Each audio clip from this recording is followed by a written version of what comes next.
Welcome to CareCast, CareNet's podcast on family, faith, and life with Roland, CareNet's president and CEO, and Vincent DiCaro, CareNet's chief outreach officer.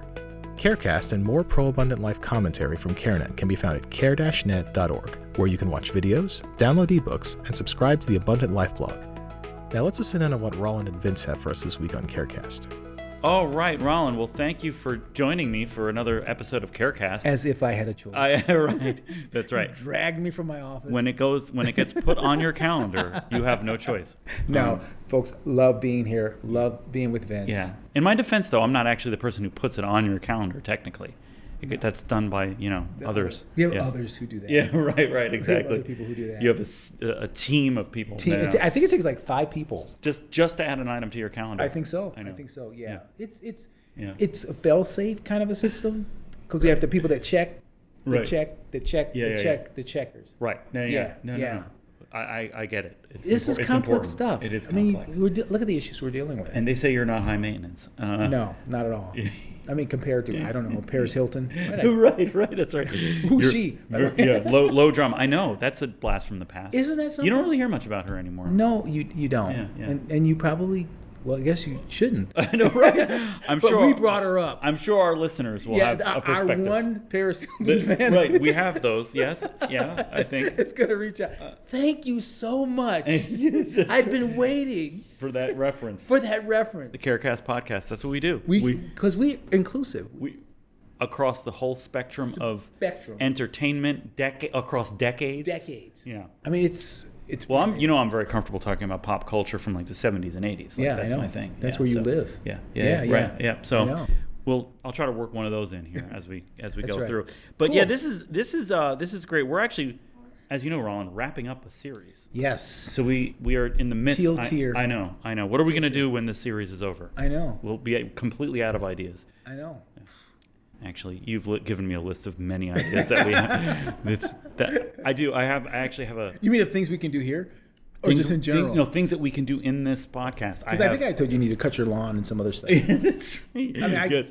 I'm a full service manager. I try to. You drive by my house every once in a while, like the HOA, and make a list of things that need to be fixed. Then I text you. Vince, your fence, it needs to be power washed. Yeah, I saw that. Yeah. I give and I give. That's what I do. But I do have a list of about at least 10 ideas that we haven't done yet. Yeah. So those are coming after this series. 10. After this series. Or more. But in order to wrap up this series, we have a really important question that we want to answer. So as folks hopefully know, what was this series? Yeah, so this is a 4-part series. I'll get to that eventually.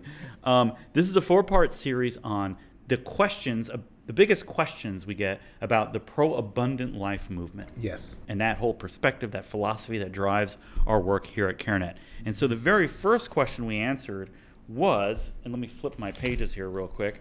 Remember Rush Limbaugh used to make sure he would rattle the pages so you knew he was actually reading something while he was on the radio? Worked every time. Right, exactly.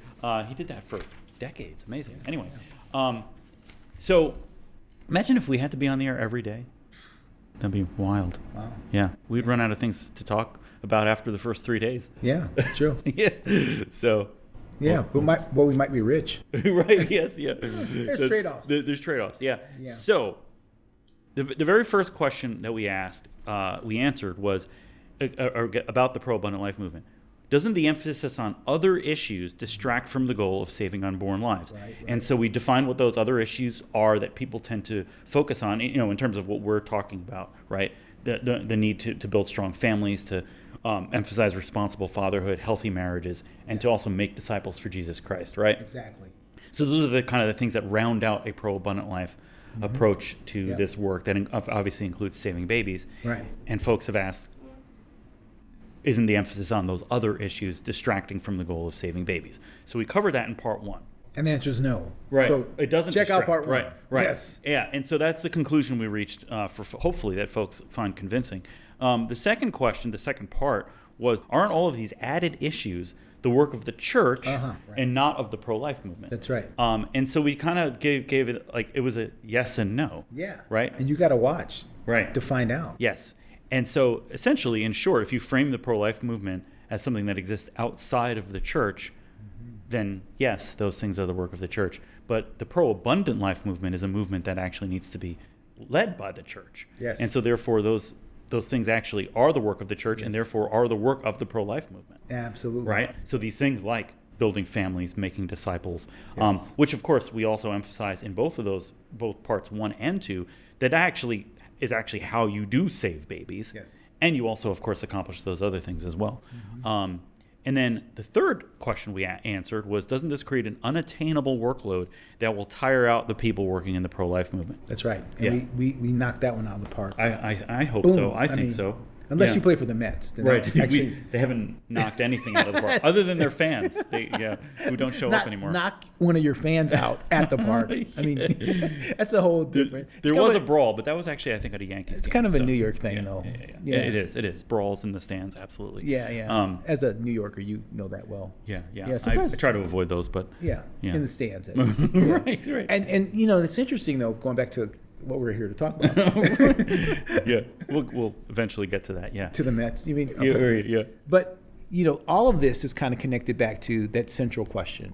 Right. Like everything that we're doing, like every single one of these explanations, like what's the driving why behind all of that? Yes. And I just want to remind people of what that is, because it's the central question, right? Yeah. Which is the central question, which is the issue we're dealing with abortion. And it's basically answering this central question. If a woman came to you and she's facing an unplanned pregnancy, at risk for abortion, and you could change everything except the fact that she's pregnant, what would you want for her?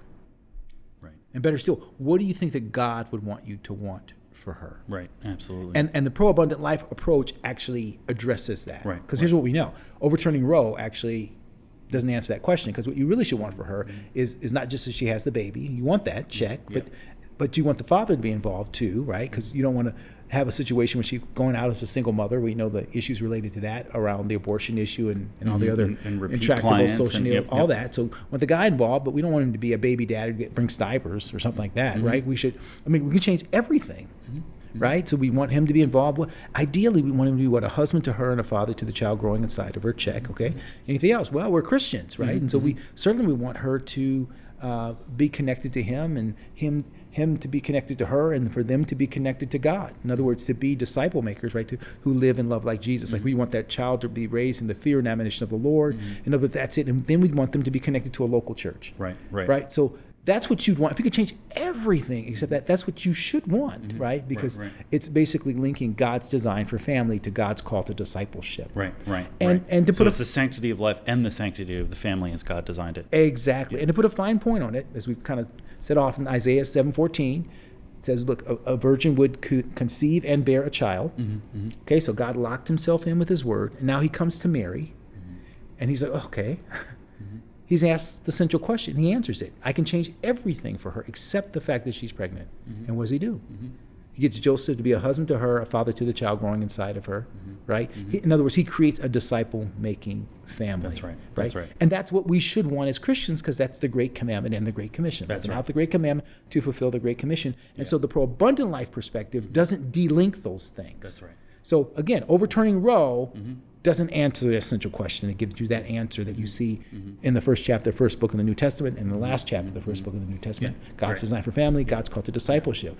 A strategy that's just about helping her and saving the baby doesn't give you that. Right, Like, providing material support Yes. so that she can get, going to the polls doesn't get you that. Right. Like, you cannot get that answer to the central question the way that God would want you to answer it without God's design for family, God's call to discipleship, this call not just to have life, but to have abundant life. And that's the kind of stuff that we walk through. So all of this is connected to that. It's anchored very firmly in the call that we have in Christ. Yeah, and I think you did. That was a great summary. And I think, again, if you want about more than an hour of content of us talking through all of that in those first 3 episodes, I think they're in the neighborhood of about 30 minutes each. So we really kind of go into a lot of detail about everything that you just said there to help folks understand where we're coming from on this. And of course, there's the book. There's your book, The Alternative to Abortion, Why We Must Be Pro-Abundant Life. Yes. So Where good books are sold. where good books are sold. And maybe some are thrown away. Where good books are sold or thrown away. Right. Or where mediocre books are sold. Yeah. We have a very high bar here. Right. Yeah. That was what I mean. We need to write a mediocre book. Yeah. If we could just get there. If we could just. Yeah. But it is a very good book. It is. I've read it. Get one. If you don't have one, get one. Get two. Amazon.com is probably the easiest place to get that. Yes. Except for unless they come in the door here and make you grab that one. Right. You can't have this one though. But we have security. That's so for you can't display do that. only. Yeah. Right. Display only. Yeah. So that I think all leads up to this final question, which is, okay, this all sounds good in theory. Yes. But how does this play out in real life? What does this actually look like in the real world? Yes. Which, I think is a really sort of ironic question that we've gotten, that we've heard, because the reality is that, and you can explain this way better than me, this whole philosophy was actually sort of, it was created, so to speak, in the field. Yes. Right? In observing what pregnancy centers were doing and what churches were and weren't doing, right? Yes, so when you came to CareNet about 13 years ago now at this point, or almost 14 years ago, I believe, you started kind of making these observations, going and visiting pregnancy centers, talking to people in churches, et cetera. And so this pro-abundant life philosophy was sort of born actually in the real world. Yes, exactly. Right. And then the philosophy started kind of working hand in hand with what we were actually observing in reality. So it's kind of funny that this wasn't something where we sat up in an ivory tower and said, nope, this is our philosophy and we're going to go into the field and just force it. We can't even afford an ivory tower. Right, we don't even, yeah. Ivory's expensive these days. Not even straw. So give now. Yeah, right. But this was like, okay, we're seeing a need out here. Like, what's working? What's not working? Yes. What needs to change? And the pro-abundant life philosophy, of course, it's biblical, right? And you sort of were inspired by John 10:10. But those two things kind of like linked up from the very beginning of what are we seeing in the field and what does the Bible tell us about this? So why don't you kind of talk about because it really is. It's where heaven meets earth. Right. Because where Christ said, I came that you might have life and have it abundantly. And he's talking about two types of life, physical life, right? The Greek word bios, B-I-O-S, where we get the word biology. And then he's also talking about Zoe, which is a unique type of spiritual life that only comes from a relationship with God. So that heavenly perspective needs footing in earth. And so when I started, I just went around asking questions of pregnancy centers and just frankly just talking about their pain points. And pain point one, here she is, we served her a year ago and now she's back with a new baby and a new guy. Or maybe a new baby and not a new guy. Talking about compassion fatigue. Like after you pour, and she's back, why is she back? Or, wait a minute, so is she connected to a local church? No. Okay, well, why aren't the churches as engaged as they need to be around this issue? Oh, because it's been framed primarily as a political issue, right? That the pro-life response is that you vote and then you march, as opposed to making disciples. So that notion of making disciples, which is in the core of any Bible-believing church, which is the Great Commission, wasn't connected to the life issue. Right, and so all of these things were things that existed in terms of what was happening on the ground. Right. Why does she want to have this abortion? Well, she's missing support. Well, from who? The guy got her pregnant. And then we have our pregnancy centers where guys start to come and start to get engaged. And guess what? She's more likely to choose life. Okay. Well, how many women that have abortions are unmarried? Well, you're talking to your clients. Oh, 87% of them are. Okay, so if we really want to make sure she doesn't have an abortion, we need to be talking about the sanctity of marriage and family and trying to encourage her and help her and help him. Like all these things, they didn't come from like nowhere. They actually came from addressing the core issue, and again, going back to answering the central question. That's right. That it all comes back to that. It all comes back to answering the central question. So your point is spot on. This didn't come out from someplace else. It actually came from actually talking to people who are doing this work on the ground, right? Who are living this work on the ground and are seeing these issues. And then the question was, okay, how do we solve this in a way that we don't see this woman coming back? How do we solve this in a way that instead of someone who needs to be helped, right, needs to be served, she becomes one who serves? Right. How do where is she going to get the long-term support and discipleship from support the church? Right. Exactly. And again, that was one of the things that you observed, was that a lot of our pregnancy centers were telling you things like, we want our church partners to be more engaged. More engaged, yes. We don't know how to get them to be more engaged. And I started to figure out, wait a minute, the reason why maybe they're not as engaged is because maybe the issue's not framed in a way that really engages them to the maximum, which is, again, any church worth its, theology, if you will, should be fulfilling the Great Commission. Right. So if you want, churches to be more involved in this issue, then you've got to help them see that this is a Great Commission issue. And I can't remember, I mentioned this in one of the other videos, but again, another way I got there, talking to a group of pastors. And I asked this group of pastors, how many of you became pastors because you wanted to overturn Roe v. Wade? Nobody raised their hand. Then I said, okay, how many became pastors because you wanted to end abortion in your lifetime? No hands. Then I said, okay, how many of you became pastors because you felt called to preach the gospel of Jesus Christ and to make disciples for Jesus Christ? Every hand shot. What does that tell you?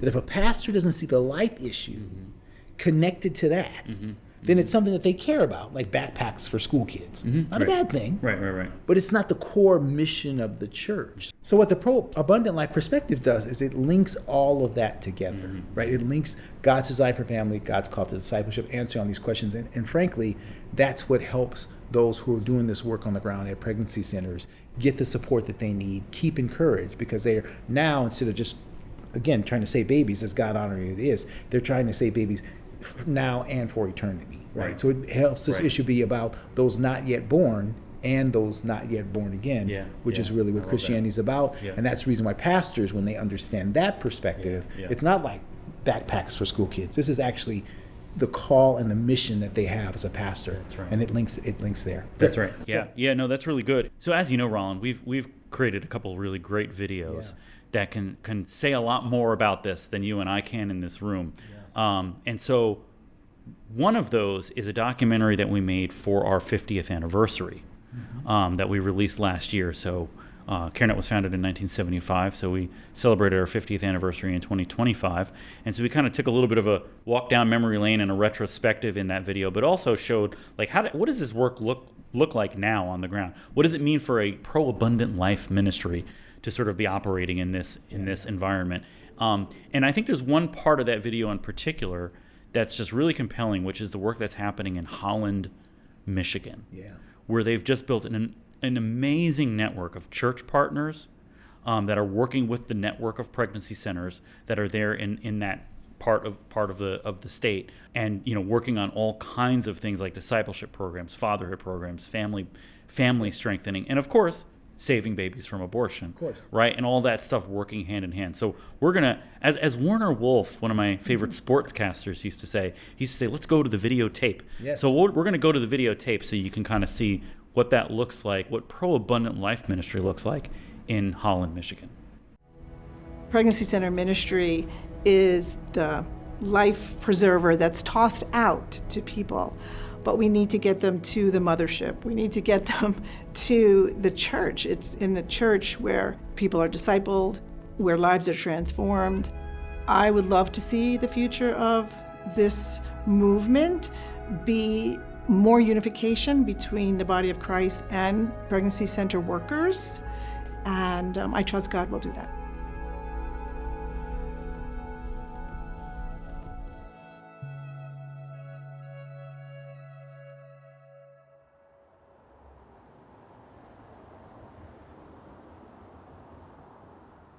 Positive Options has 4 locations along the lakeshore. We serve about 3,400 clients on an annual basis, and we are truly blessed to be able to walk alongside clients as we do.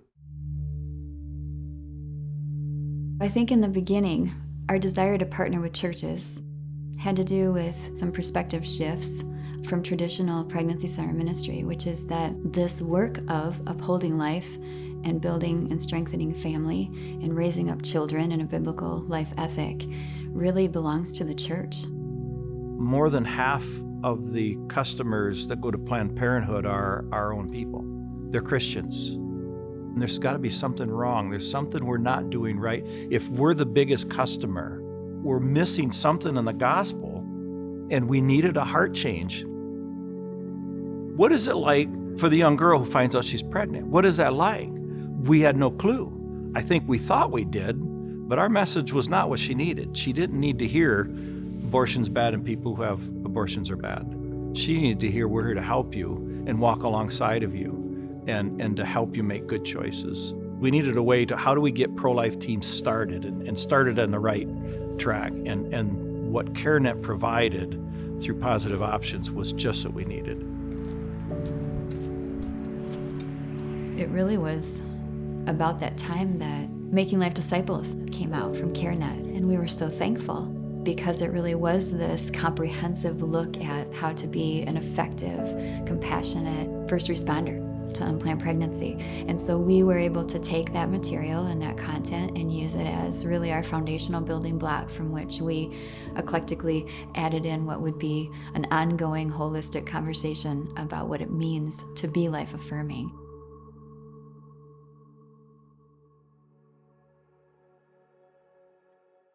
Wow, isn't that just amazing, Roland? Amazing. It's amazing. Yeah. What's happening there? And so again, when we say this work should be done in a pro-abundant life way, that's an example of what we're God's talking design about. for family, God's call to Right. that, linking that together. Right. The role of the church. Yeah. There. Yeah, absolutely. Yeah. Absolutely. So another really incredibly powerful film that we did was a documentary that we did about First Baptist Orlando and their first embrace pregnancy center. Yeah. So amazing story. oh my gosh, it's I had the pleasure, the blessing of actually being down there while we were filming this and just seeing what that church and that pregnancy center do. It's so inspiring. And this is a pregnancy center in a church. That's right. Yes. So you look across the parking lot. There's the church, and if you're in the church and you look across the parking lot, you'll see the pregnancy center. So it's right there. It's all on the same. It's all on the same campus. Just an absolutely incredible ministry. And so they made an intentional decision to put the pregnancy center on the campus of the church. Yeah. It's a ministry of the church,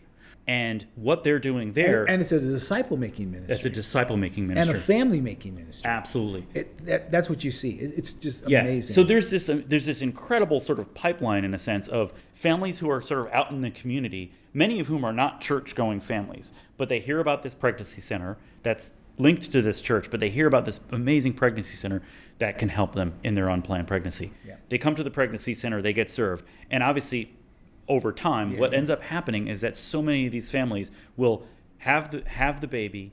The baby will get baptized in the church, and then the couple will get married in the church, and then the couple will return back to the pregnancy center to serve more families that are coming through. Yes. It's just this. I mean, that's pro-abundant life It's ministry. answering the central question. Right. Exactly. Right. Yeah. That's what they're doing. Yeah. Right? So we'll let the clip sort of speak for itself. So let's go to the videotape on that one too, and so you can kind of take a look at what this looks like at First Baptist Orlando.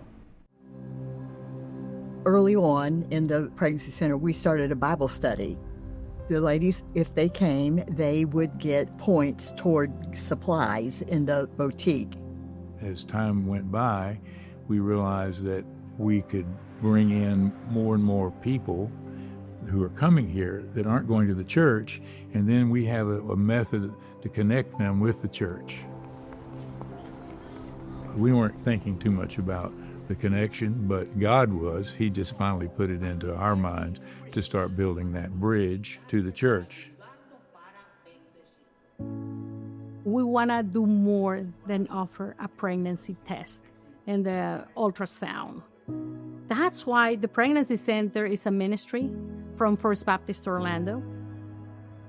Our end goal isn't simply to save the life of a baby.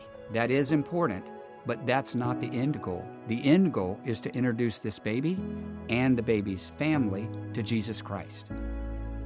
We offer every single client the opportunity to be part of our HOPE program. They get the chance to get free baby items each week by just simply attending one of our church services. We have tables at every service in every language that has volunteers ready to receive clients to help them fill out their orders and get their baby items each week.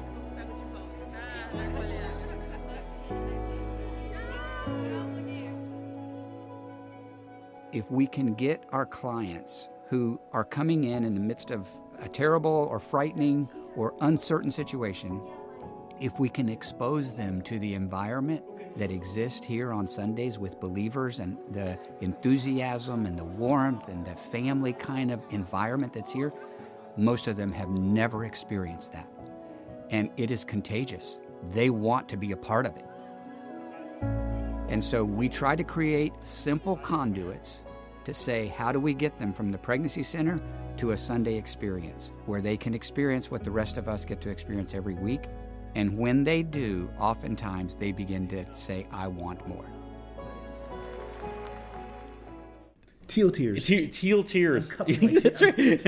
I'm cupping my tears. That's right. Save them for later. We might need them. I know. Yeah, but it just incredible. And again, so when people say, okay, what does Pro Abundant Life Ministry look like in the real world? Yeah. That's what it looks like.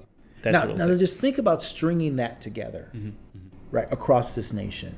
Right, just think about that for a second. Like there's roughly 2,500, 3,000 pregnancy centers, somewhere in that range, right? Depending on who's counting. And Roe gets overturned with that framework. Imagine if Roe got overturned instead of that as the core, that you had 10,000, 20,000, 30,000, 40,000, 50,000 churches that had ministries like what you're seeing at First Orlando with First Embrace. That's right. I mean, just imagine the difference, the points of compassion that we'd have in communities. And the reason why that's critically important is that there are what we call pregnancy center deserts. I mean, places where women are now taking the abortion pill. I mean, that's one of the things that's happened because now it's been delinked from any doctor visits and it's in the mail and whatever. Right. So every dorm room, bathroom, bedroom has been turned into a potential abortion clinic. And but imagine, just imagine, like up the street, there's a church, a local church that has that kind of ministry there. It's a game changer. And frankly, it's an essential one for us, since that's one of our big focuses on helping churches be able to do this, along with what we're doing to support the amazing network of pregnancy centers that already exist outside the church. But the fastest way to scale, candidly, is to build pregnancy centers in the church, and then also to connect clients to that. And so again, so they can become disciples, right, who live and love like Jesus, who make disciples who live and love like Jesus, first of the child growing inside of her, and then in the broader community, like you saw at First Embrace, where they come back to the pregnancy centers. So, we showed just clips of that, but you can see the whole documentary. We'll put the clips up for we'll put the link for both of those films. For both of those. They're not very long, and it just is absolutely amazing. Incredible. And we also did another quick video. It's about 5 minutes on answering the central question, because I talked through that. So we're going to put that one up too. It's just 5 minutes that answers the central question and walks you through that, something you can share with others and kind of walk through that. Yeah, for sure. Another important aspect of this question, Roland, is, what if you're not a church or a pregnancy center, right? But you're doing pro-life work. How do you sort of make that pro-life work look more pro-abundant life? Right? That's a really important question and a good one, because again, not everyone's doing what we're doing. But I think that, again, you try to begin with the end in mind. Like if you're doing, I don't know, education in the public square around this issue, like great organizations that are doing that, or apologetics in the public square around this, you still, in my view, should be trying to answer the central question. So, any of those things, education, any of it, right? It's not an end; it's a means to an end. Just like the Bible, for example, reading the Bible is not an end; it's a means to an end, which is what? You becoming a disciple of Jesus Christ. So if you read your Bible and you don't become a disciple of Jesus Christ, well, that's just it's only part of it. That's just education, right? Right. Yep. But so it's the same thing with this issue. Like so if you're talking about those things and you're saying, well, here's when life begins, and you're talking about fetal development and all that stuff.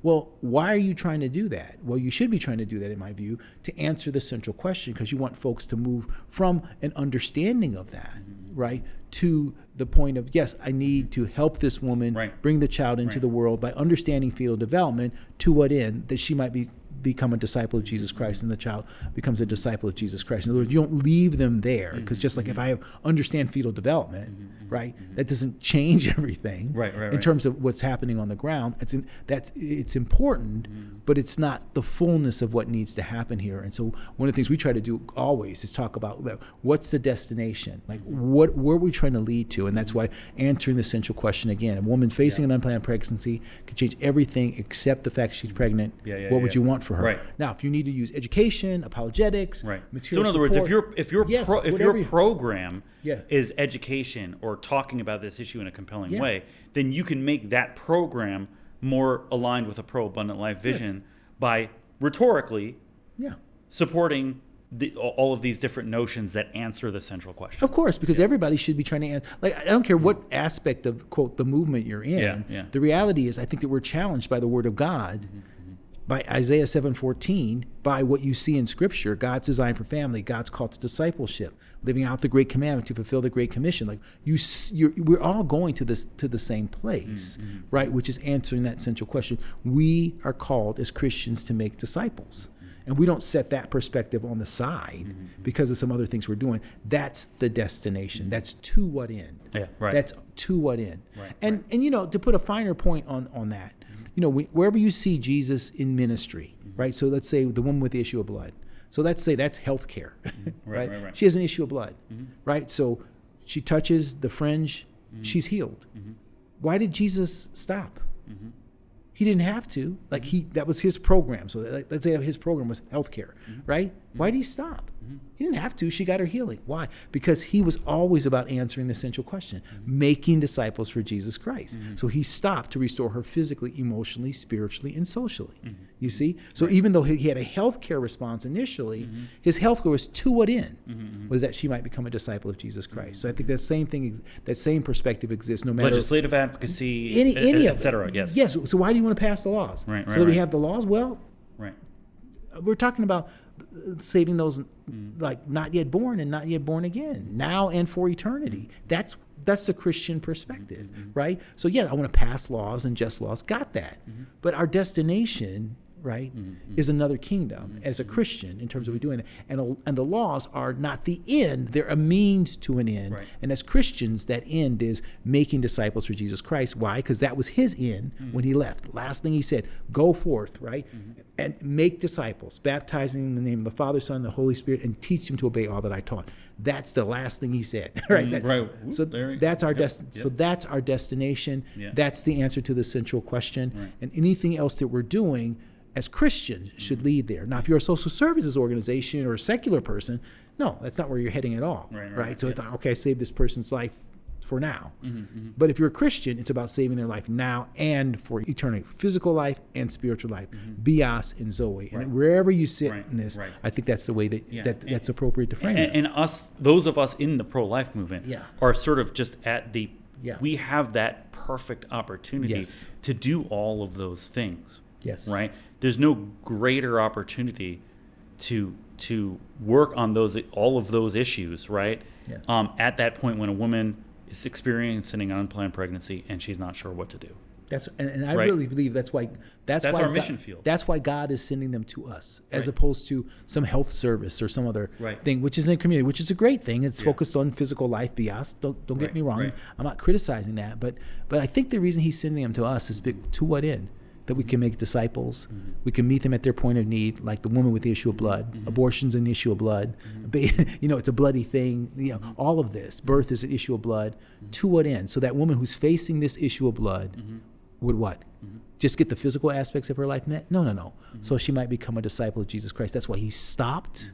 He called her daughter. He restored her. He brought her into the community, right? He brought her into the community of faith. That's the reason that He stopped. And I think our work, which is about, quote, women with the issue of blood, is exactly linked exactly the same way. So that's a pro-abundant life way of looking at whatever aspect that God's called you to in this work, because they're all important and they're all needed, but the destination should be the same destination. That's right. To create followers for Jesus And again, Christ. that's the destination that the folks in Holland, Michigan, and the folks in Orlando are pointing towards. Yep. Absolutely. Yeah. So, all right, great, Roland. Well, that's the end of part 4 of 4. So, yeah, I know. But we try not to cry on camera, every once in a while. I think it was a Dunkin' Donuts commercial years ago. The guy would always talk about, we'll make more, right? Oh, well, Was that I think Dunkin' Donuts was It's Time to Make the Donuts. Oh, that's The right. guy waking up real early in the morning. Yeah. The We'll Make More was Doritos. Oh, I'm sorry. I remember, in fact, Jay Leno, I think, was on I those. know, Yeah. and Crunch all you want, we'll make more. That's right. That's right. We'll make more. Yeah. Sorry about that, folks. But we got 2 product placements in there. That's right. So we're not bought and sold by anybody. No, of course not. Yeah. As my bag of Doritos is on the floor here. Yeah, no. I got donuts powder all over my face. Orange powder. It's still stuck in your beard. Yes. It's Well, hey, we got to keep the lights on somehow. That's right. Exactly. Listen, folks. So, yeah. Yes. So check us out. Yes. Check out the video. Check out the links. All those links to the videos will be up on the screen right now. Watch the Magic and Roland's book, The Alternative to Abortion, is just basically the 4-part series that we did. Much of what we said, not all of it, but much of what we said can really just be summarized by reading that book. And it's much easier to carry a book than to have to carry like your big TV, your computer or something with you. Yeah, just a book. It's a book. It's a digital stuff too. That's true. We have an ebook now. You have an ebook. It's an ebook and a paperback. So we got all options. All we do is think about you. Yeah, right. Okay. Thanks, folks. Thank you. We hope you enjoyed this episode of CareCast. For more pro-abundant life commentary and practical resources, please visit care-net.org.